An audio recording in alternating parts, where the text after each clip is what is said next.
ಪ್ರಭು ನ್ಯೂಸ್ಗೆ ಸ್ವಾಗತ. ಕರ್ನಾಟಕ ರಾಜ್ಯ ರೈತ ಸಂಘ ಮತ್ತು ಹಸಿರು ಸೇನೆ ಹಾಗೂ ಹುಕ್ಕೇರಿ ಕೃಷಿ ಇಲಾಖೆ ಇವರ ಸಹಯೋಗದೊಂದಿಗೆ ಹುಕ್ಕೇರಿ ತಾಲೂಕಿನ ಹರ್ಗಾಪುರ ಗ್ರಾಮದ ಶ್ರೀ ಮಲ್ಲಿಕಾರ್ಜುನ ದೇವಸ್ಥಾನದ ಮಂಗಳ ಕಾರ್ಯಾಲಯದಲ್ಲಿ ಶೂನ್ಯ ಬಂಡವಾಳ ನೈಸರ್ಗಿಕ ಕೃಷಿ ಕಾರ್ಯಾಗಾರ ನಡೆಯಿತು.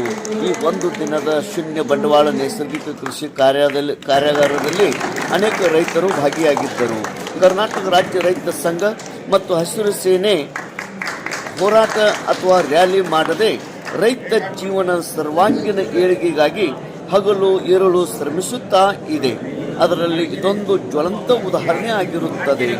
ಶೂನ್ಯ ಬಂಡವಾಳ ನೈಸರ್ಗಿಕ ಕೃಷಿ ಕಾರ್ಯಾಗಾರ ಪದ್ಮಶ್ರೀ ಡಾಕ್ಟರ್ ಸುಭಾಷ್ ಪಾಳೇಕರ್ ಮತ್ತು ಶ್ರೀಮತಿ ಚುಕ್ಕಿ ನಂಜುಂಡಸ್ವಾಮಿ ರೈತ ಸಂಘದ ರಾಷ್ಟ್ರೀಯ ನಾಯಕಿ ಇವರು ಕಾರ್ಯಾಗಾರದಲ್ಲಿ ಸಂಪೂರ್ಣ ಮಾರ್ಮಿಕವಾಗಿ ಮಾಹಿತಿಯನ್ನು ನೀಡಿದರು.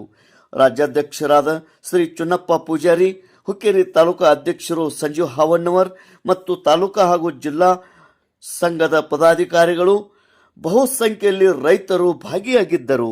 ತೇಜ್ ಪ್ರಭು ನ್ಯೂಸ್, ಹರ್ಗಾಪುರ್.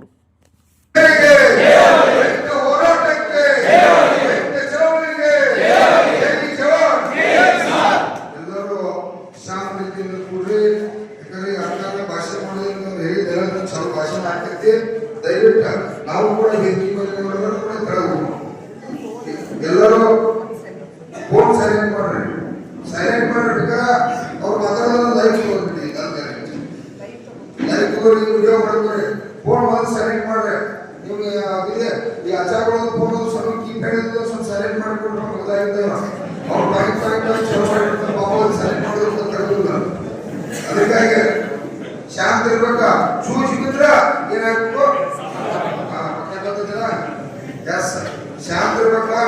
ಕಾಕಾಗೌಡ ಕಾಕಾಗೌಡ ಶಾಂತ ಇರ್ತಾರ. ಹುಡುಗರು ಸ್ವಲ್ಪ ಸೀರಿಯಸ್.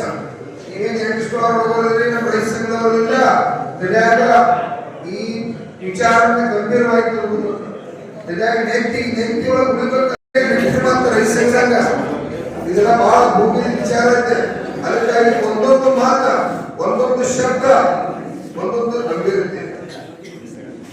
ಹೌದು, ಈಗ ಜ್ಯೋತಿ ಬಳಸಬೇಕಾಗಿತ್ತು.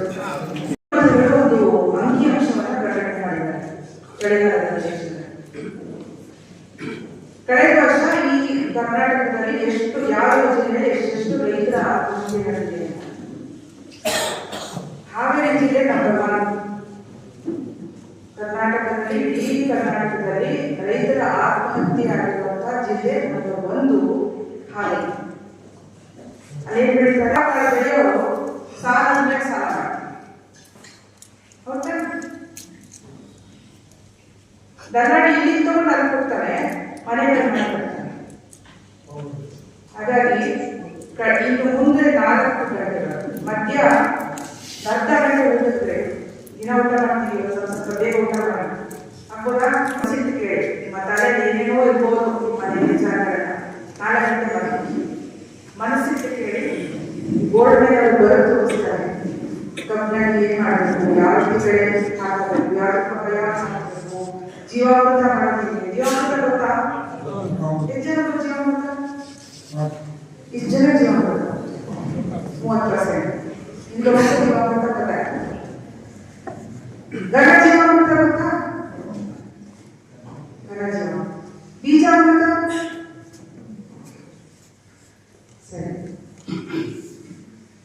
ಇವನ್ನೆಲ್ಲವನ್ನು ಹೇಗೆ ಮಾಡೋದು ಅಂತ ಹೇಳ್ಬೋದು. ಜವಾರಿ ಹಾಕಲು ಎಷ್ಟು ಜನ ಅಂತೀರ? ಜವಾರಿ ಹಾಕಲು ಇಷ್ಟೇ ಅಲ್ಲಿ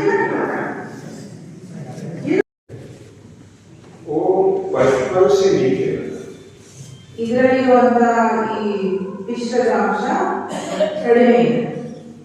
ಜೋಳದ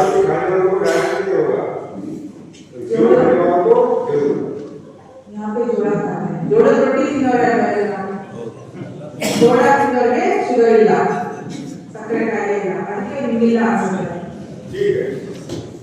आपको जोड़ा खाना हो तो आपको बचा सकते, पर लोगों को आप चीनी खिलाते हो, शक्कर खिलाते हो. ನೀವು ಜೋಳ ತಿಂತೀರಿ, ನಿಮಗೆ ಸಕ್ಕರೆ ಕಾಯಿಲೆ ಇಲ್ಲ. ಅದು ನೀವು ಕಬ್ಬು ಬೆಳೆದು ಸಕ್ಕರೆ ತಿನ್ನಿಸಿದ್ರಲ್ಲ ಜನರಿಗೆ. ये कपो बात है, कपो क्या ತಿನ್ನೋದು ಸಕ್ಕರೆ ತಿನ್ನೋದು ಡಯಾಬಿಟಿಸ್ ತಿನ್ನೋದು ನೀವು ಕಬ್ಬು ಬೆಳೆದು ಸಕ್ಕರೆ ತಿನ್ನಿಸ್ತಾ ಇಲ್ಲ, ಜನರಿಗೆ ಡಯಾಬಿಟಿಸ್ ತಿನ್ನಿಸ್ತಾ ಇದ್ದೀವಿ, ಸಕ್ಕರೆ ಕಾಯಿಲೆ ತಿನ್ನಿಸ್ತಾ ಇದ್ದೀವಿ. अरे शक्कर खाना बीमारी को भुलाना ಹೇಳ್ತಾರೆ ಹಿಂದೂಸ್ತಾನ ಗೊತ್ತಾ? ಹಿಂದೂಸ್ತಾನ ಅದನ್ನ ಹೇಳ್ಬಿಟ್ಟು ಕುಡಿ ಅಂತ ಕುಡಿತೀರಾ? ಅದರ ಅರ್ಥ ये ಏನು? सही नहीं है, ये सही है, ये आपका वेट अप हो जाता है। तकनीक आ गया, हर कोई बोलता है खाद डालना ही पड़ता है। जब रासायनिक कृषि नहीं थी, ये कृषि वैज्ञानिक नहीं थे, तब हम फसल लेते थे और देशी गाय के गोबर से बना हुआ टिप्पे को डालते थे। गोबर का खाद डालते थे।